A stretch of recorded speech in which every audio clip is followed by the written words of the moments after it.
నమస్కారం మిత్రులారా, welcome to BMV గురువు ఛానల్. మనం ఇప్పుడు చెప్పుకోబోయే టాపిక్ ఏంటంటే మూడవ తరగతిలో ఉన్నటువంటి విషయ సూచిక.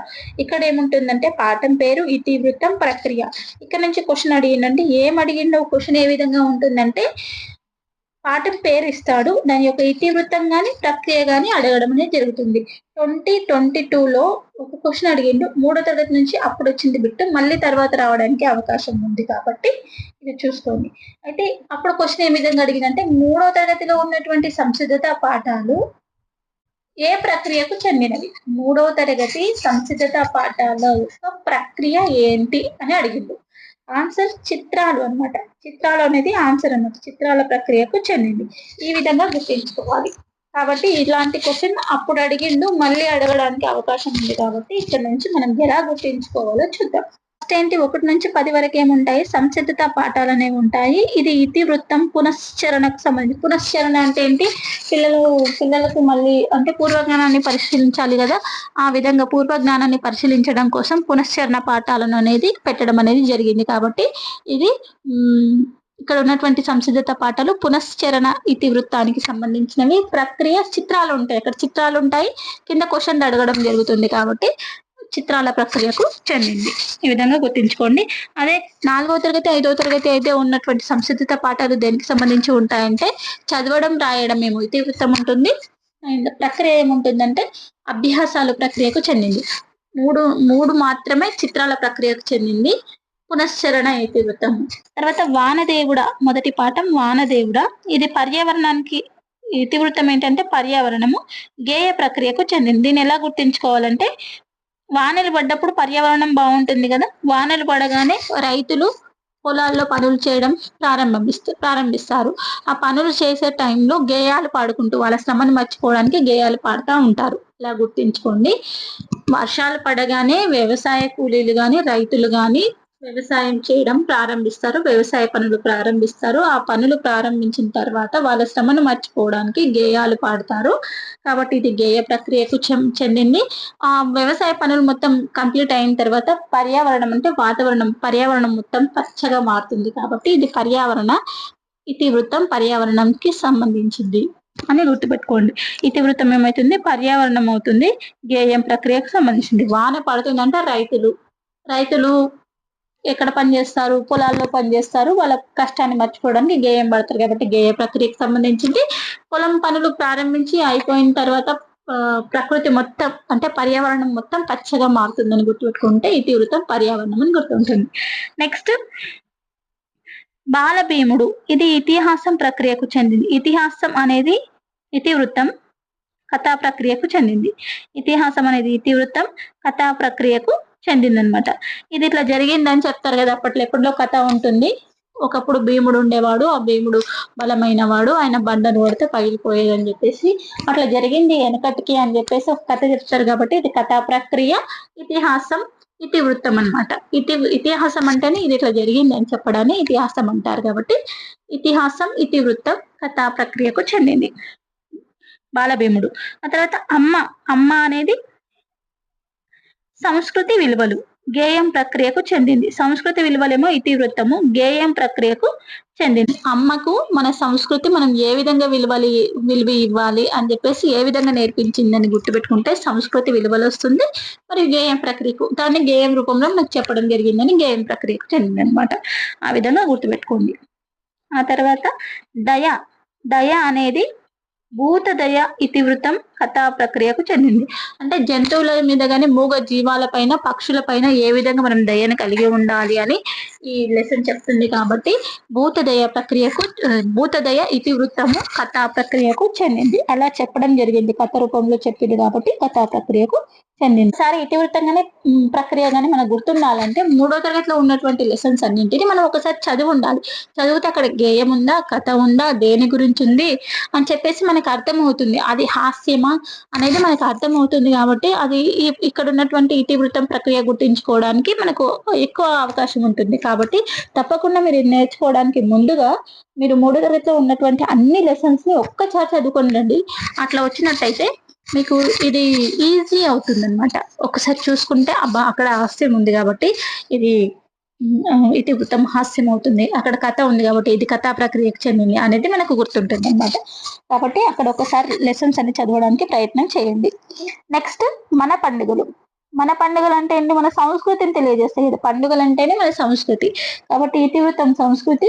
ఇంగ ఇది మన పండుగలన్నింటి గురించి మాట్లాడుతున్నారు అందరూ. అంటే ఎప్పుడు ఏ ఏ పండుగలు జరుపుకుంటారు, ఆ పండుగల యొక్క ప్రత్యేకత ఏంటనేది టీచరు విద్యార్థులకు చెప్పడం అనేది జరుగుతుంది కాబట్టి ఇది ఒక సంభాషణ ప్రక్రియకు చెందింది. సంభాషణ ప్రక్రియకు చెందింది. ఇలా మనం ఒకసారి లెసన్ చదివినట్టయితే ఇలా తెలుస్తుందనమాట. అక్కడ ఏం జరిగిందనేది. కాబట్టి మన పండుగలనేది సంస్కృతి ఇతివృత్తము సంభాషణ ప్రక్రియకు చెందింది. ఆ తర్వాత కాకుల లెక్క.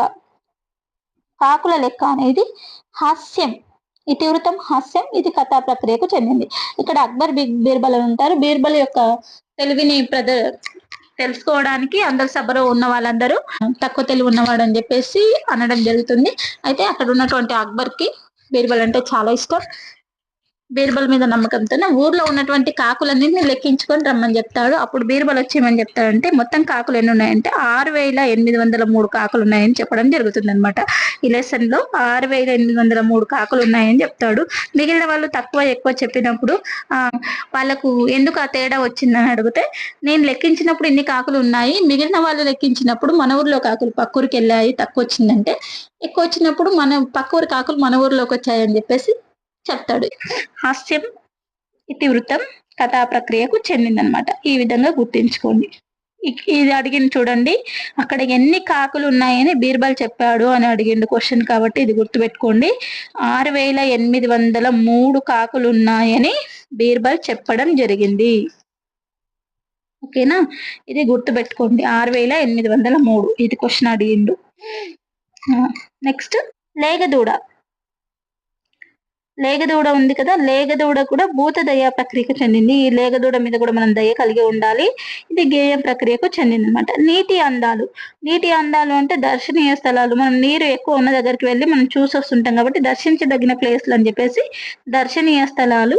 ఇది వ్యాసం ప్రక్రియకు చెందింది. నీటి అందాలు వ్యాసం ప్రక్రియకు చెందింది అనమాట. ఆ తర్వాత నెక్స్ట్ మతిమరుపు ఈగ. మతిమరుపు ఈగ అనేది ఇతివృత్తం హాస్యం కథా ప్రక్రియకు చెందింది. హాస్యము ఇతివృత్తం. ఇది మతిమరుపు ఈగ తన పేరు మర్చిపోతుంది, ఇల్లు అలుకుతూ తన పేరుని గుర్తుకు తెచ్చుకుంటుంది, కానీ మర్చిపోతుంది. దాని పేరుని కనుక్కోవడానికి బయలుదేరి తర్వాత చివరికి తన పేరు తెలుసుకుని వస్తుంది. కాబట్టి హాస్యం ఇతివృత్తం కథా ప్రక్రియకు చెందిందనమాట. ఈగ తన పేరు మర్చిపోవడం హాస్యమే కదా, అందుకని. ఇంకా ఏమేమి చూడాలి అంటే ప్రకృతి పరిశీలన. ప్రకృతిలో మనం ఏమేమి చూడాలి అని గుర్తుపెట్టుకున్నట్లయితే ప్రకృతి పరిశీలన ఏమేమి చూడాలి, ఇది గేయం ప్రక్రియకు చెందింది. ఆ తర్వాత వేమన శతకం. విలువలు పద్యాలు. శతకం అంటేనే చూడండి విలువలు, నైతిక విలువలు. శతకం అనగానే విలువలు, నైతిక విలువలు, ఇతివృత్తం. పద్యాలు శతకం అనేవి ప్రక్రియ అనమాట. పద్యాల ప్రక్రియకు చెందింది కానీ లేదా శతకం ప్రక్రియకు చెందింది కానీ ప్రక్రియ ఉంటుంది.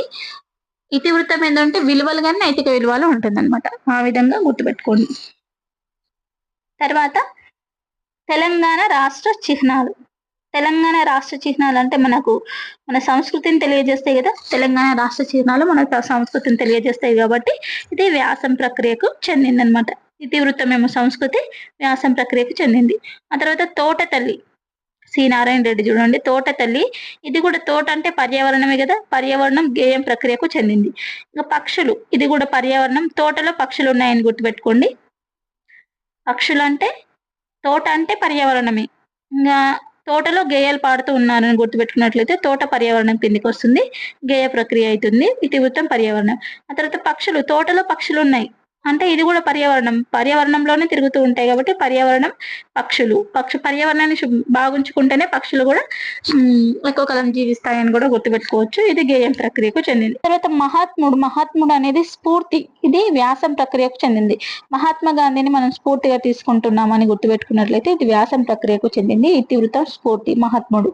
తర్వాత ఆట బతుకులో పిల్లల యొక్క ఆసక్తులు, నైపుణ్యాలు. ఆటలు ఆడుతుంటారు కదా! వాళ్ళ యొక్క ఆసక్తులు ఏ విధంగా ఉన్నాయి, వారి యొక్క నైపుణ్యాలు ఏ ఏ ఆటల్లో వాళ్ళ యొక్క నైపుణ్యాన్ని ప్రదర్శిస్తున్నారని చెప్పేసి ఇది ఇట్టి వృత్తం. పిల్లల యొక్క ఆసక్తులు, నైపుణ్యాలు. ఇది ఒక గేయం ప్రక్రియకు చెందిందనమాట. చెట్టు కోరిక. చెట్టు కోరిక అనేది సృజనాత్మకత. చెట్టుకి కోరిక ఉంటుందని చెప్పేసి మనం ఊహించుకొని కొత్తగా ఒక కథను రాయడం జరిగింది. అది సృజనాత్మకత. ఇది కథా ప్రక్రియకు చెందిందనమాట. చెట్టు కోరిక ఉంటుందని మనం కొత్తగా ఆలోచించి చేస్తున్నాం కాబట్టి అది సృజనాత్మకత కథా ప్రక్రియకు చెందింది. చెట్టు కోరికత ఇది కల్పానికత అంట. కొబ్బరి బోండం. కొబ్బరి బోండం అనేది హాస్యం. ఇది చిత్రకథా ప్రక్రియకు చెందింది. ఈ లెసన్ లో మొత్తం చిత్రాలు ఉంటాయి. చిత్రాలను చూసి మనం కథ చెప్పాలి అనమాట. ఈ విధంగా ఉంటుంది కాబట్టి ఇది చిత్రకథ ప్రక్రియకు చెందింది. ఇది హాస్యం అంటే కొబ్బరి బోండం పడుతుంది, కొబ్బరి బోండం పడగానే మేఘాలు ఆకాశం మూడి పడుతుందని చెప్పేసి కుండలు పరిగెడుతుందని చెప్పేసి ఇందులో కథ ఉంటుంది కాబట్టి ఇది కూడా హాస్యం. ఇది వృత్తం ఇతివృత్తానికి సంబంధించింది.